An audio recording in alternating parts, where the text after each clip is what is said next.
Bismillahirrahmanirrahim. Assalamualaikum warahmatullahi wabarakatuh. Anak-anakku, seluruh siswa-siswi Nur Hikmah dari KBTK, SD maupun yang SMP, semoga semuanya dalam keadaan baik dan sehat semuanya. Amin ya Allah ya Rabbal Alamin. Kali ini Ustadz akan menyampaikan tentang pembelajaran kurban. Sebelumnya, Ustadz akan mengajak untuk bersama-sama murojaah surah Al-Kautsar. 1, 2, 3. A'udzu billahi minasy syaithanir rajim. Bismillahirrahmanirrahim. Inna a'tainakal kautsar fasholli lirabbika wanhar inna syani'aka huwal abtar. Shadaqallahul azim. Mari kita simak sejarah kurban. Tahukah kamu sejarah kurban berasal dari kisah Qabil dan Habil? Mereka adalah putra Nabi Adam alaihi salam. Suatu ketika mereka diperintahkan oleh Allah untuk berkurban. Qabil yang ahli perkebunan merasa sayang dengan jerih payahnya, makanya dia mengorbankan hasilnya yang paling jelek. Sedangkan Habil yang ahli peternakan dengan keikhlasan dia mengorbankan dengan hasil yang paling baik, yaitu domba yang berukuran besar dan gemuk. Dari mereka berdua, Allah hanya menerima kurban satu orang, yaitu Habil, karena dia mengorbankan dengan penuh keikhlasan dan ketakwaan kepada Allah. Nah, sejarah yang kedua, selain Qabil dan Habil, kurban juga dikisahkan dari kisah Nabi Ibrahim alaihi salam dan Nabi Ismail. Suatu ketika Nabi Ibrahim bermimpi. Dalam mimpinya Allah memerintahkannya untuk menyembelih anaknya, yaitu Nabi Ismail alaihi salam.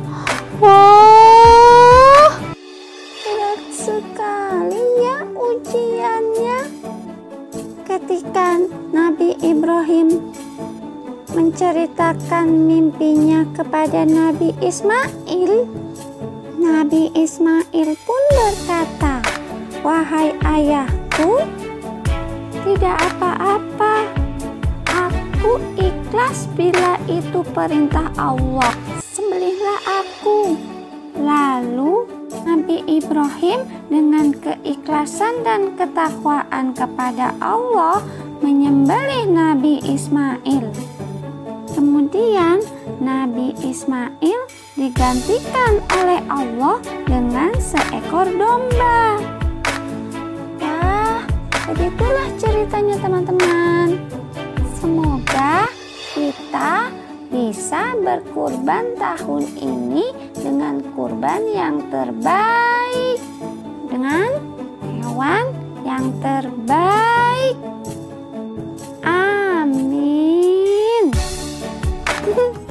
Nah, selanjutnya, kurban itu apa sih? Kurban adalah hewan ternak yang disembelih karena Allah di hari Idul Adha, yaitu 10 Zulhijjah dan hari Tasyrik 11, 12, 13 Zulhijjah, atau pada tahun ini tepatnya tanggal 31 Juli, 1, 2, 3 Agustus 2020. Hukum berkurban menurut sebagian ulama wajib bagi mereka yang diberi kelapangan rezeki oleh Allah Subhanahu wa Ta'ala. Namun, pendapat mayoritas ulama hukumnya sunnah muakkadah atau yang sangat dianjurkan bagi setiap muslim.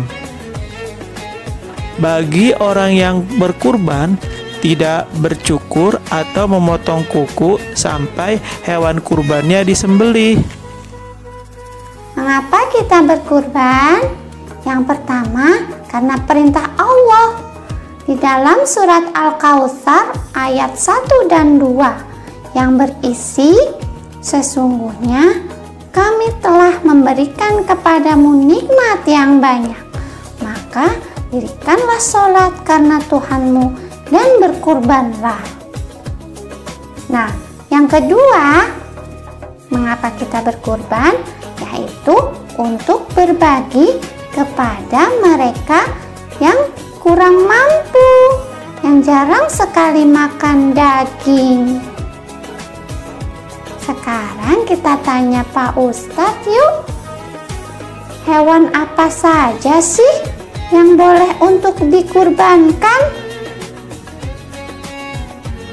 Hewan yang boleh dikurbankan adalah unta untuk 10 orang, sapi untuk 7 orang, dan kambing atau domba untuk 1 orang.